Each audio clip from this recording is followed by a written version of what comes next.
যখন আমার সীমান্তে যখন ওই ওই তারা যেন তেন ভাবে গুলি করতে পারে না, যখন সীমান্তে যারা বাধার সম্মুখীন হয়, এখন এসে বলে এই ইউনূস সরকার যত তাড়াতাড়ি বিদায় হবে তাদের জন্য তত মঙ্গল হবে। ইন্ডিয়ান সেনাপ্রধান বলতেছে যে আমাদের সম্পর্কের উন্নত হবে যদি দ্রুত সম্ভব রাজনৈতিক দল ক্ষমতায় আসে। আর মির্জা ফখরুল ইসলাম আলমগীর মনে হয় বলছে এইটা জুন জুলাইয়ে সম্ভব দিতে হবে, এই শব্দটা কি নির্ভর। আমি জানি না, দিতে হবে ছিল দিতে দিতে উনি হবে সম্ভব। বা সম্ভব সম্ভব বলেছে। এই ব্যাপারটা, হ্যাঁ সম্ভব, দেয়া সম্ভব। শব্দটা এবং ছিল আমরা সম্ভব বিভিন্ন সম্ভব পক্ষ থেকে তো দিতে হবে, এবং এই বছরে দিতে হবে, কয়েক মাসের মধ্যে এই ধরনের কথা তো অনেক দাবি তো আমি সম্ভব। শুনেছি। হুম। আমি কথাগুলো শুনলাম, শরীম ওসমান হাদি তার সাথে আমার প্রথম কথা হলো, wonderful, very informative, very knowledgeable এবং ভেরি যৌক্তিক কথা এত সুন্দরভাবে বলেছে যে এটা চাইতেই পারে। আমিও হুম। চাই, রাজনৈতিক দল হইলে আমিও চাইতাম। কারণ 16টা বছর চলে গেছে, এখন একটা দিন মানি আমার কাছে একটা বছর। 16 বছর আমরা কাটিয়েছি, ওই ফ্যাসিস্ট থাকলে আরো 5 বছর কারাগারে থাকতাম, সেটাই এক জিনিস। যখন ফ্যাসিস্ট চলে গেল তখন কিন্তু বিষয়টা কিন্তু ডিফারেন্ট হয়েছে। এখন ওই যে আপনি যখন হসপিটালে একটা লোককে জিজ্ঞেস করেন ভাই কতদিন আছেন, উনি আপনাকে হয়তো 5 দিন আছে বলবে যে ভাই 5 মাস যাবত আছি মনে হয়। অর্থাৎ পেইন যেটা, অর্থাৎ পেইনের সময়টা অনেক প্রলম্বিত হয়। আর যখন একটা আশা সামনে আসে তখন এটি তো সাংঘাতিক সম্ভাবনার আশা, এটা তো সাংঘাতিক। প্রতিনিয়তই তো হয়তো ভাবে কেউ আবার এসে গেল কিনা, কেউ আবার ভিতরে কিছু হলো কিনা, আমার পপুলারিটি কমলো কিনা, এই ধরনের ভাবনা থেকে হয়তো হতে পারে। আমি জানি না, হয়তো আমাদের এই ধরনের ভাবনা থেকে আমি এই কথাগুলো বললাম। প্রফেসর সাহেব বললেন যে ভোট অন্যতম একটা দাবি, ভোট অন্যতম একটা কারণ, কার্যকারণ ছিল জুলাই বিপ্লবের। আমি সেটার সাথে একমত। একটু সাপ্লিমেন্ট করতে চাই, শুধু ভোটের জন্য না, একটি ভালো ভোট, উন্নত ভোট এবং গ্রহণযোগ্য একটা ভোট, এবং যেই মানুষগুলো এখানে পাত্রপাত্রী, প্রার্থী বলেন, ভোটার বলেন, কেন্দ্র বলেন, পুলিশ বলেন, সবকিছুর একটা সমন্বয়ে ভালো ভোট, ভালো ক্যান্ডিডেট, ভালোভাবে ভোট দেওয়ার বন্দোবস্তের জন্য কিন্তু জুলাই বিপ্লব হয়েছে অন্যতম কারণ। তো আমি যে এই ব্যারোমিটার গুলো বলেছি যে ভালো ভোট, ভালো ভোটের প্রথম সংজ্ঞাটা কি? যে আমি ভোট কেন্দ্রে যেতে পারবো এবং ভোটটা দিতে পারবো। সেকেন্ড কথা হচ্ছে আমি যাকে ভোট দিব এরকম ভালো লোকটাও আসতে হবে। হুম। থার্ড হলো থার্ড হলো যে আমি যে ভোটটা দিলাম এই ভোটটা যাদের উপর গণার দায়িত্ব দিছি তারা ট্রাস্টেড কিনা, তারা আমার ভোট আমি যে দিয়েছি এটা গণবে কিনা। এর পরের কথা হলো যে আমার সারা বাংলাদেশের ভোটের মাধ্যমে, এই গণনার মাধ্যমে আমার সরকার গঠিত হলো কিনা বা হলো না কিনা। তো অনেকগুলো প্যারামিটার জড়িত, সেই প্যারামিটার গুলো নিশ্চিত না করে আপনি ভোট দিবেন? আপনার যে পুল, এই পুলে কিন্তু আমি ভোট দিয়েছি, আপনার এই পুলে এটা কিন্তু এটি কিন্তু মানুষের বাসনা। কারণ মানুষের মনের ভিতর তো আতঙ্ক বিরাজ করে। আমি আবার বলি, রিপিট হয়, আপনার অনুষ্ঠানে রিপিট করলাম, ভোট আসলে আমার মাথার ভিতর কি আসে? আমার বাসার থেকে প্রথম বলবে যে ভোট কেন্দ্রে যেও না, তোমার যাওয়ার দরকার নাই, ওখানে মারামারি হবে, লাশ যাবে, আহত হবে, নিহত হবে। তারপরে বলবে যে তোমার নামে মামলা হবে, পুলিশ ধরিয়ে নিয়ে যাবে। আচ্ছা, এজেন্ট ধরে নিয়ে গিয়েছে, এজেন্টকে খবর পাওয়া যায়নি, এই রিসেন্ট পাস্টের কথা। আমার কথা হলো এই আতঙ্কগুলো মানুষের ভিতরে যেহেতু আছে, এবং সত্যি সত্যি এই আতঙ্ক থাকার যথেষ্ট কারণও ছিল, সেগুলো দূর করতে আমরা পেরেছি। আমি ভালো ভোটের কথা আবার আসছি, ইনভাইটেড কমার ভিতর বলতেছি। আজকে আমার কথা হলো প্রশ্ন উত্থাপন করতেই পারে, রাজনৈতিক দল যে প্রশ্ন উত্থাপন করেছে, মির্জা ফখরুল বলেছে দেওয়া সম্ভব, আমি ডিসএগ্রি করি না, এগ্রি করি। হুম।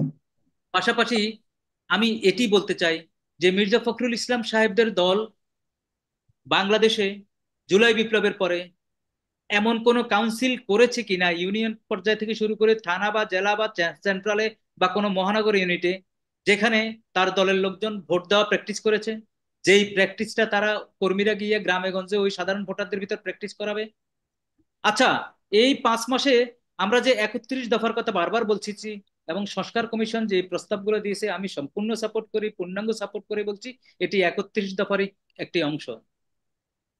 রাজনৈতিক দল হিসাবে তাদের গঠনতন্ত্রে কিন্তু আমি যতটুকু জানি এই 31 বন্দোবস্তের অনেকগুলো অনুপস্থিত। এই সংস্কারের যেই সংস্কারটা তারাও চাচ্ছে, ক্ষমতার ভারসাম্য দুইবারের বেশি হবে না, একজন প্রধানমন্ত্রী হলে তিনি দলীয় প্রধান হবেন না, প্রেসিডেন্ট প্রধানমন্ত্রীর ভারসাম্য, সব কিন্তু ওনাদের ইয়ার ভিতর আছে, কিন্তু গঠনতন্ত্রে নেই। দায়িত্ব নিয়ে বলতেছি, সেই গঠনতন্ত্র কি পরিবর্তন হয়েছে? হুম। এরপরে আমি বললাম যে আপনি যে প্রার্থী দিবেন সেই প্রার্থীর ক্রাইটেরিয়া কি জনগণের সামনে বলেছেন? যে আমাদের প্রার্থী এ হবে, আমাদের প্রার্থী কালামিয়া হবে না, ধলামিয়া হবে না, সোনামিয়া হবে না, কি হবে? আপনি বলতে হবে তো মানুষের সামনে, আপনি কি নিয়ে আপনি বলতেছেন শুধু ভোট দেন, ভোট দেওয়ার পরে এই কথাগুলো তো আসবে, এই কথাগুলোর কিন্তু একটা উত্তর থাকতে হবে তো। আমি আবার বলি, রিপিট করে বলি, ভোট চাইবেন, তাড়াতাড়ি ভোট চাইবেন। আর আরেকটা কথা বলি, এখনো রাজনৈতিক দলগুলো, এখনো যারা পোল খাওয়া, যারা এত কষ্ট করেছেন, এত জেল খেটেছেন, আপনারা ক্ষমতা শব্দ কেন ব্যবহার করেন? ক্ষমতায় তো আমাদেরকে একদম পিষে ফেলেছে, আমাদেরকে, আমাদের একটা বড় রাজনৈতিক দলকে ফ্যাসিস্ট বানিয়ে আমাদের ক্ষতি করেছে না? একটা ব্রিটেনের মতো রাজনৈতিক দল, পুরান রাজনৈতিক দল, শুধু আমার বাংলাদেশের কারণে আজকে সে কলাপস, ভার্জিন কলাপস। আপনি বুঝেন, এক জয়ের কারণে বাংলাদেশের মানুষ আজকে আমেরিকাতে হেট্রেট হয়ে গেছে। তারা বলে যে তোমরা থিপ, চোর। আজকে পার্শ্ববর্তী দেশ ভারত যতই নাচন কুদন করুক না কেন, আমি ওই যে লোকাল শব্দে বললাম আর কি, যে যতই আনন্দ, যতই কিছু করুক না কেন, ওরে রেখে যে বিপদের ভিতর আছে সারা পৃথিবীতে, সারা বিশ্বের কাছে, তাদের সুশীল সমাজের কাছে, অর্থাৎ একটা রাজনৈতিক দল সারা পৃথিবীতে আজকে একটা একটা যন্ত্রণার কারণ হয়েছে।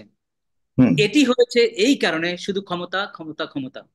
আজকে আপনার শোয়ের মাধ্যমে আমি ভুলে যাব, আমি একটা নোট রেখেছি যে আমাদের কূটনীতিক বিজয়টা কত হয়েছে জানেন? জুলাই বিপ্লবের কারণে আজকে ইন্ডিয়ান সেনাপ্রধান বলতেছে যে আমাদের সম্পর্কের উন্নত হবে যদি দ্রুত সম্ভব রাজনৈতিক নির্- দল ক্ষমতা আসে। এটা আমি পজিটিভ নেগেটিভ দুইভাবেই ব্যাখ্যা করি।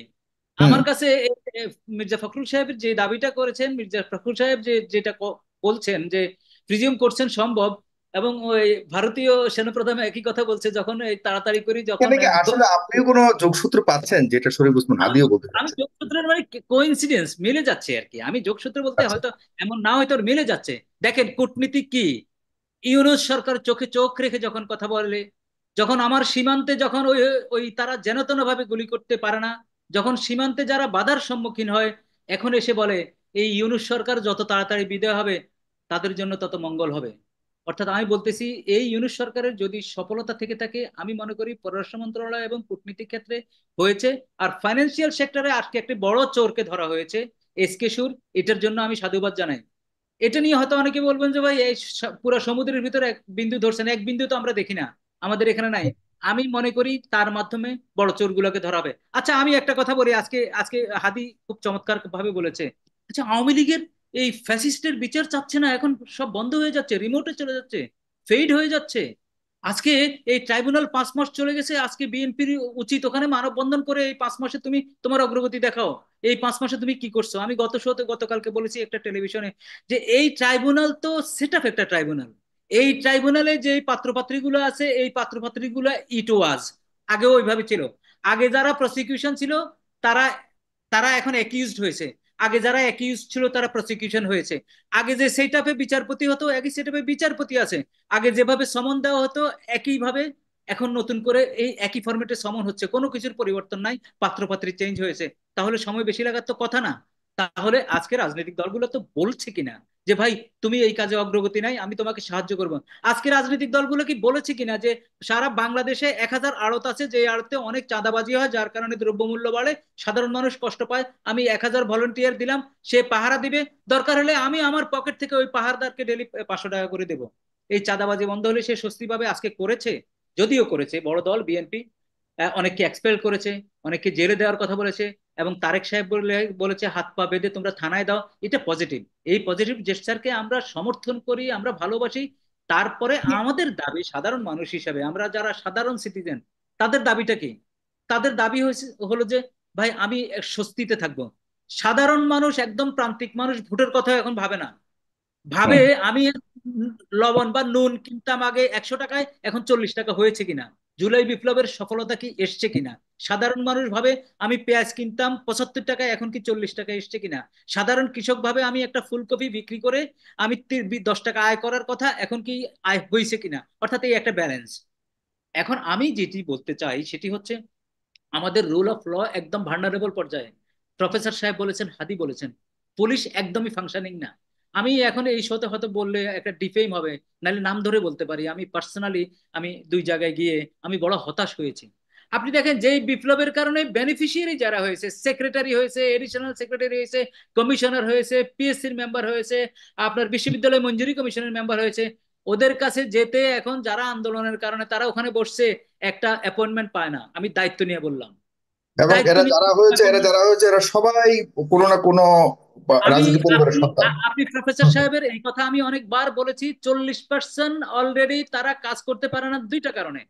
এই হুম। সচিবালয়, এই মন্ত্রী পরিষদ 40% কাজ করতে পারে না তাদের দোষে না, তাদের বয়স্কতার জন্য, বার্ধক্যের জন্য। তারা 2 ঘন্টা কাজ করে। অনেকে নাকি শুক্রবারে অফিসে গিয়া তার সচিবদেরকে বলে আজকে না আমার মিটিং, বলে যে না স্যার শনিবারে, আজকে তো শুক্রবার। বলো কি, এটি তার দোষ না। 80 85 90 বছর বয়সের একজন লোকের এটা হতেই পারে। আমি বলতেছি 40 ভাগ যদি এই ধরনের লোক ওখানে বসে থাকে, 40% ডেফিসিয়েন্সি আমাদের, শেষ, ক্লোজ। আমরা এখানেই হেরে গেলাম। তারপরে আপনি জুলাই বিপ্লবের স্পিরিটের সাথে যারা সম্পৃক্ত না, তাদেরকে যদি 40 ভাগ বসান, 48 ভাগ আপনার নাই হয়ে গেল। ইভেন সে নেগেটিভ অ্যাপ্রোচ করবে। 40 ভাগ যদি কম হয়, সে -40 এখানে ইনপুট করবে। তো জি। এই জিনিসগুলো বুঝতে তো আর পিএইচডি করা লাগে না। এখন আমি নির্বাচনের কথায় আসি। আমার নাগরিক হিসাবে আমার পার্সোনাল ওপিনিয়ন, আমি যতক্ষণ পর্যন্ত নিরাপদে ভোট কেন্দ্রে, এবং যতক্ষণ পর্যন্ত আমি ভালো প্রার্থী না আসবে, যতক্ষণ পর্যন্ত যে এই আমার প্রার্থী ক্রাইটেরিয়া আমি না দেখবো রাজনৈতিক দলগুলোর কাছ থেকে, হুম। অথবা এই সরকার এমন ক্রাইটেরিয়া সেট করবে, অথবা নির্বাচন কমিশনের সংস্কারের মাধ্যমে একটা প্রার্থী ক্রাইটেরিয়া সেট না করবে, ততক্ষণ পর্যন্ত আমি নির্বাচন চাই না। কারণ ভাই আমি 53 ইয়ার্স নির্বাচন দেখেছি। 15 বছর ভোট দিতে পারিনি, দরকার হলে আরো 2 বছর আমি অপেক্ষা করব। আমি রাজনৈতিক দলগুলোকেও আমি সাথে সাথে বলবো, আজকে ফ্যাসিস্ট যদি থাকতো, আপনার স্থান হতো কারাগারে। আপনি পালিয়ে বেড়াতেন, আপনার চোখের পানি, নাকের পানি একাকার হয়ে যেত, আপনি সমুদ্র সাঁতরিয়েও আপনি সভাস্থলে যেতে পারতেন না। সুতরাং এই কথাগুলো সাইকোলজি মাথার ভিতর রেখে ঠিক। আপনি আপনার কাজে সহযোগিতা করেন। আমার কথা ভেরি পরিষ্কার। আপনি আজকে যদি জুন মাসের কথা বলে থাকেন, তাহলে আপনি বলে দেন নতুন ভোটার যদি 1 কোটি ভোটার সংযুক্ত হয়, তাদের নাম রেজিস্ট্রি এবং ভোটার লিস্ট ছবি সহ প্রকাশ করতে কতদিন লাগবে, এবং সেই লাগা যদি আপনি দায়িত্ব নেন, দরকার বুঝতে হলে পেরেছি ঠিকাদারি। জনাব ব্যারিস্টার ওমর ফারুক, আপনি আমি আমি বলে দিই, দরকার জি। আমি একটু শেষ করে দিই, দরকার হলে আপনি যদি প্রপোজাল দিয়ে, প্রজেক্ট দিয়ে বুঝাতে পারেন, দরকার হলে ওই কাজটাও বিএনপি কে দিয়ে দেওয়া হোক। এই 1 কোটি লোকের ভোটার ওনারা 3 মাসে করে দিবে, এই ছবি সহ ওনাদেরকে বন্দোবস্ত দিয়ে দেখ। আমি কথার জি। কথা বললাম। এইভাবে জি। যদি প্রপোজাল আকারে, প্রজেক্ট আকারে যদি না দিয়ে, শুধু শুধু যদি বলে, যদি শুধু শুধু প্রেশার দেওয়া হয়, মানুষ কিন্তু তাদের থেকে বিমুখ হওয়ার সম্ভাবনা অনেক সম্ভাবনা বেশি আছে। বলে। আপনাকে অনেক ধন্যবাদ।